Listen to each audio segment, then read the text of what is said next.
Воскресенье. День отходняков. Ну что вы, братульцы и сеструльцы, все ляжите на проперженных диванах, на отходниках, понял.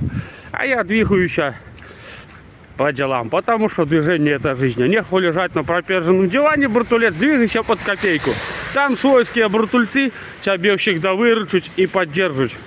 В том плане, подчахрют тебе маленько и пойдешь дальше. Хули ты ляжешь на сухую, нахуй. Что в воскресенье, нахуй, можно чахлить нормально. Погода хотя не летная, ну и похуй, нахуй. А хули не.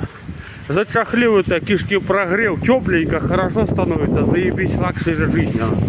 Поебать на эту рамку, что я имею в виду алкорамку твою, которую тебе на работе завтра проходить. Хуйные я, скажи нахуй.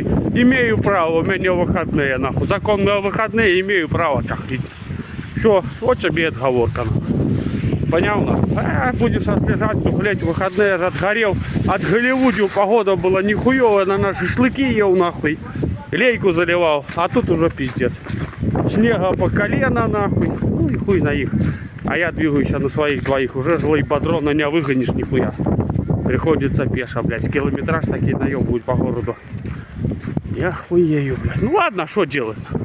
Двигаемся.